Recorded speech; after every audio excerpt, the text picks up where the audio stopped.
Hey guys, welcome to Hang 10. I'm Jessica. And I'm Molly. We have a lot to cover today, and honestly, I think we should jump right in. Okay, not wasting any time. I like it. That's right. Honestly, it's just because we had so many cool submissions this week for the Dinosaur Challenge. That's right, we really did. Hey Molly, did you come up with the name of your dinosaur? No, but do you want to hear my favorite dinosaur joke? Oh yeah, I love jokes. What do you call a sleeping dinosaur? A dino snore. Oh gosh, dinosaur? I love it. Okay, sorry. You guys check these out.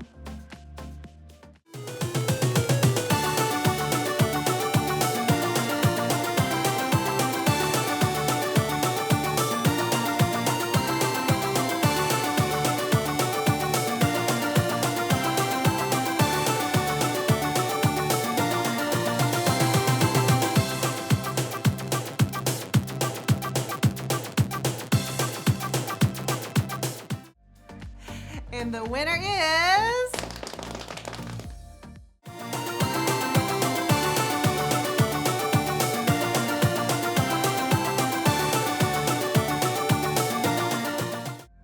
I love it. And did you see he was even wearing a dinosaur shirt? Yes, he was all in. If you won something this week, make sure to check your mailbox for something special coming your way. Are we ready for our new challenge? I think we should save that for the end. Maybe let's jump right in and read chapter 2. Chapter 2? Did I miss something? Chapter 2 in the 4th grade plan. In the what? Did you watch Hang 10 last week? Oh man, I haven't yet. My family was out of town last week. Oh my gosh, you have got to go back and check it out. We started reading a book together. Oh, that sounds cool. Yeah, it was about a boy named Levi. He was a perfectionist and he wants everything to go according to his plan. Man, I can be that way sometimes. Same, but Levi is learning that he can't control everything. His parents separated, and then he started seeing a counselor at his friend's church where they actually talked about God. And chapter 1 ended after he accepted Jesus and Levi was about to start in the 4th grade. Oh, okay, now I'm excited. Are we jumping right into the Bible story? We are. You guys check out chapter 2 and we'll see you back in a few. See you soon. Chapter 2. Levi closed his door and ran straight for his to-do list. He shuffled through them until he found the one titled 4th Grade Plan. He read through the plan. Number 1, read faster than all kids in the purple group. Levi sighed and set his plan down. It was only the 3rd day of 4th grade and already he couldn't accomplish the first thing on his list. Miss McNeil, his 4th grade teacher, had put him in the red reading group, and everyone knew that the red group was where all the kids that couldn't read ended up. It was funny that Wilder was in the blue group, but Levi didn't have time to think about that. He needed to revise his plan. "Honey, could you help me bring in the groceries?" his mom called. Levi rolled his eyes. Did she not realize he had things to do? The thought popped into his mind before he realized it, and it surprised Levi a little. His mom couldn't know that he was working on his list. Why was he so annoyed that she had asked for help? Sure, I'll be right down," Levi called back. He felt this urge to talk to God about how he was feeling, but also he felt like he had a lot he needed to do. "I'll do it later," he thought, and he raced down the stairs. After the groceries, Ruth needed help reading, and Levi's mom was busy cooking. He felt his chest tighten and his stomach started to knot up because he wasn't able to do the things he needed to do, but he remembered what Mr. Rob had said to do when his mind started to race. Just pause and remember that God has given you everything you need to accomplish his plans. Levi liked the beginning of that statement, but he struggled with the end. It wasn't Levi's plans that needed to be accomplished, but God's plans. Maybe God had him reading with his sister for a reason. Maybe he was in the red reading group this year for a reason.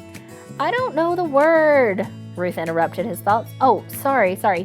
Sound it out. What does the CH sound make?" Levi asked. "Ch." "Right, now keep going." "Ch. Cheese." Ruth smiled. "Cheese," she said again with confidence. "Good job, Ruth. You're getting really good at sounding out your words." Levi liked helping his sister, and he was thankful for the distraction. "Dinner's ready," Mom called, "and I made your favorite." Levi laughed as Ruth jumped up. "ABC's mac and cheese," she shouted as she ran out of the living room without even closing her book. The next week of school was about the same. Miss McNeil didn't really call on Levi in math class, even though he knew every answer, and at the end of the week, after everyone presented their About Me projects, He got the same grade as Penny. Levi thought her project looked like she half-heartedly threw it together the morning she presented it to the class. Levi was walking around the track kicking a rock when Wilder ran up to him at recess. "Your project was so cool. I love how you use so many big words." Thanks. Levi didn't even look up. What's going on? You don't seem like yourself," Wilder said. "I don't think Miss McNeil likes me." "Why?" Wilder looked genuinely surprised by Levi's statement. "Seriously?" Levi asked before he spilled into a long list of all the reasons that were unfair and how Miss McNeil hadn't noticed how smart he was the whole week. He went on and on until Wilder finally interrupted. "Levi, I think you're taking some things the wrong way." Levi paused and looked at Wilder, even though his mind was a million miles away. Then he started to jog. No, I don't think so, but don't worry, I have a plan." He looked back at his friend. "Thanks again for talking. It was a big help. I'll see you later." That night, Levi stayed up way past his bedtime, working on a brand new list titled Ways to Show Miss McNeil I'm Smart. Levi had 57 ideas written down before he fell asleep with the lights on. When he woke up the next morning, he hurried out the door to make sure he had time to meet Wilder before they walked to school. "Wilder," Levi said proudly as he held up his list. "Thanks again for talking yesterday. I have the perfect plan to turn this year around." Wilder read the title of the list and just shook his head. "Why do you always feel like you have something to prove? Miss McNeil knows you're smart. Heck, the whole school knows you're smart. What if Miss McNeil just has a different plan than you?" "Well, how will I ever win the Academic Excellence Award if Miss McNeil doesn't realize how smart I am?" Levi could feel himself getting defensive. "Like I said before, because everyone already knows you're smart. Why do you think Miss McNeil put you in the red reading group?" "I've been trying to figure that out. I think maybe she got my name mixed up with Lindsay's. We both start with an L. That's the only thing I could think of." Wilder stared at Levi for a second. "You really think she got your name mixed up?" Wilder asked. Levi shrugged. I think she knows you're a crazy good reader, and she knows how good you are at helping others, so she put you in the red group to help the other kids who aren't so good at reading." Levi stopped walking. "For real?" he asked. The thought had never crossed his mind. "For real," Wilder said as he walked on, and after a second, Levi caught up. "Levi, were you listening at church last Sunday?"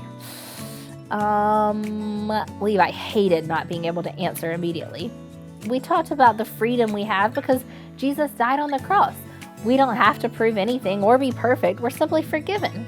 Jesus already died on the cross, so we can stop trying to prove that we are worthy of God's love." "Oh yeah, I remember," Levi nodded, hoping Wilder wouldn't catch on that the lesson at church was the last thing on his mind. "Well, I think you need to think about that. The verses we read from Colossians talked about how we've been rescued from darkness, and in Jesus we have redemption. If you're always trying to prove yourself, do you really believe that Jesus made you free?" Levi paused a minute before they walked into Bonnet Creek Elementary School. "I do believe that," Levi said. I guess I just want everything to go according to my plan. But we were made to accomplish his plans, not our plans," Wilder said, smiling. "I really think you should pray about that list before you start marking things off." Levi looked down and he folded the paper before he slid it into his pocket. This trust in God thing was not easy, but he was thankful for Wilder and thankful for the truth that he didn't need to prove himself. As he walked into class and Miss McNeil greeted him, he smiled back. Wilder was right. It was crazy to think Miss McNeil didn't like him. He may need to be reminded every week, but today he was going to let go of being perfect. He was choosing to trust that his teacher did know he was smart, but more importantly, he was choosing to trust God's plan for the 4th grade.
Levi, gosh, I wish he could just trust people and not be so worried. Yeah, but I mean, that's easier said than done, right? I know. I just feel like if he accepted Jesus into his heart, he should stop trying to prove himself. Yeah, I get that, but don't we do that too? I mean, the fact is that Jesus came and he died for us, and we've already been forgiven, but sometimes we get stuck in trying to be good enough or prove that we are worth his forgiveness. That's true. It's because of his love that we are made perfect. We have nothing to prove because his love is always available to us. Exactly. But we are only a week into 4th grade, so I'm sure that Levi is going to have some more challenges as he moves into the rest of the year. We will see. Speaking of challenges, are you ready for the next challenge? Yes! We actually have a new friend to bring us our challenge. You guys, check this out.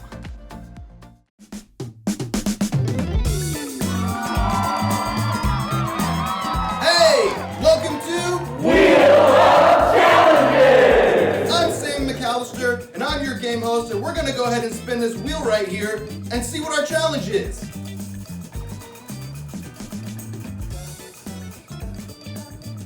It landed on Marshmallow Mayhem, so I'm gonna eat this marshmallow and let's see what it lands on next.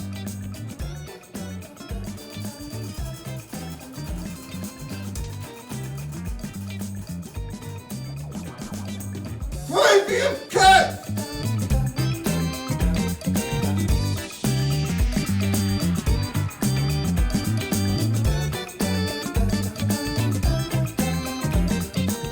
Wow, just in case you couldn't hear me, that was craziest catch.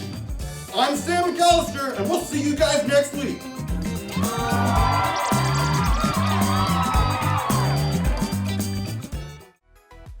Craziest catch? That's right, you can catch anything you want, whatever way you want. I can't wait to see what you guys come up with. Me too. And you know what I love about these challenges is they are challenges that you guys sent in submissions for the Challenge of All Challenges back in January. Right, so keep watching each week and Sam McAllister may just pick your challenge. That is so exciting. Don't forget, you guys have until this Wednesday at 5 p.m. to submit your greatest catch. And like always, you can send it to the address below. Okay, I think we're out of time. We'll catch you guys next time. Oh, look at you, go getting in on the joke. I try. We will see you guys next week. Bye.